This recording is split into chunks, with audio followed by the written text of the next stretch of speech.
They not listening to you. You speaking the truth, and I'm not saying that you should stop speaking the truth. That is important, and when you love people, you tell them the truth. But the truth that you are speaking, it comes with a price. You're speaking the truth, the real truth. And the truth is that any real change, is that any real growth, is that anything that is valuable and that's worth anything, it is a cost that is associated with it. There is a price, there is a process. And people, a lot of times, they don't want to pay the price. They don't want to give what is necessary. They don't want to go through the process. They want a quick fix. They want to just wake up and it's just different and it's just here and it's just in their laps. They just want to, drive through that drive through thing. And the truth that you're talking about is a truth that's going to cost them. So they don't want to listen to you. So what you're saying is annoying to them. So what you're saying is offensive to them because you're asking them to pay a price. You're asking them to deny themselves. You're asking them, or you're telling them that what they say that they want is going to require a sacrifice. It's going to require something more of them than just wanting it. And that's hard for people. And so because of that, you can speak until you're blue in the face. But they hear you, but it's up to them. So I just want to encourage you. I'm not saying don't keep speaking the truth. Don't keep telling them what the cost is because you've been through it. I'm not saying don't keep telling them. But what I will say is don't let them rejecting the truth make you feel like you are rejected. They are rejecting you because you are bringing the truth, but you are not rejected. I hope that makes sense.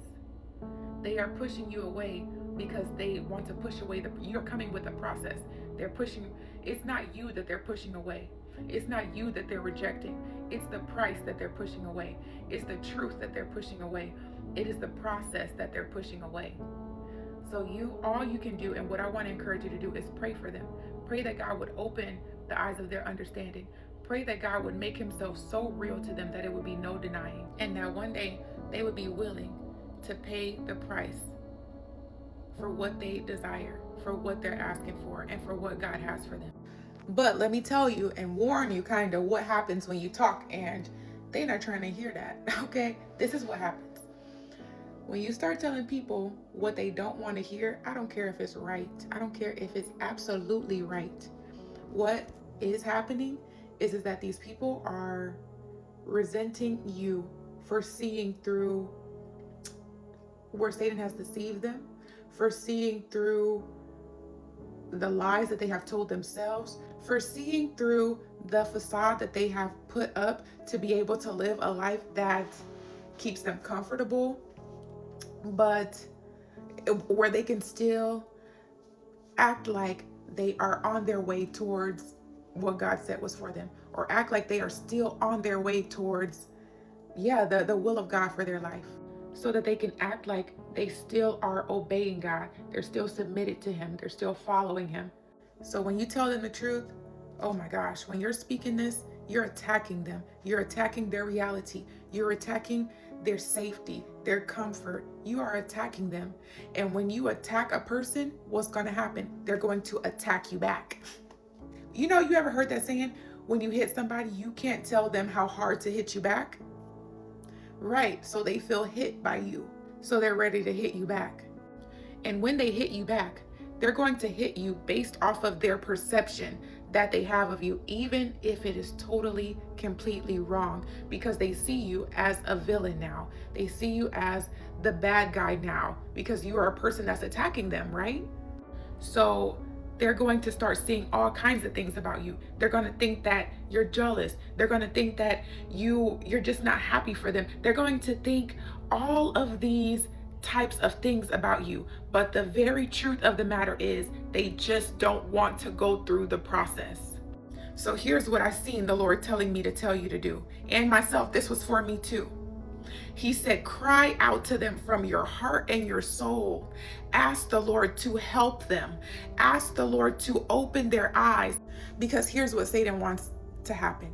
He wants them to hit that soft spot in you, and for you to start trying to prove to them that you are not this person that they think that you are in their heads, and for you to argue with them and get to trying to prove yourself. But the truth is that there is nothing that you can do for them. There is nothing that you can say to stop them from thinking what they think. All that you can do is forgive, and all that you can do is cry out to God for them on their behalf with no hate, in the love of God, and ask him to open their eyes. Ask him to help them. Ask him to reveal himself to them the same way that he did to you, because there were certain points and times in your life when you didn't see what is so clear to you now. And the Lord, what happened? The Lord, he revealed himself to you. He revealed the truth to you. So ask him the same way that he revealed the truth to you, to reveal the truth to him or to them. And here's what's going to happen is that your heart is going to become tender towards them. Your heart is going to become free from bitterness and resentment. And you are going to step into just a dimension of intercession and selflessness. You're going to completely just bring them to God. The Lord is going to allow you through prayer for them, you're going to release them from off of your shoulders. And you are going to take them to God and let God be their God. Let God help them. Let God deliver them. Let God show them you are not God. You cannot do it. Just like nobody could do it for you, nobody could show you. The Lord himself had to do it. So let the Lord be God in their life. And if they won't see it, it's on them. But one person that it's not on is you. So you can keep speaking if you want to.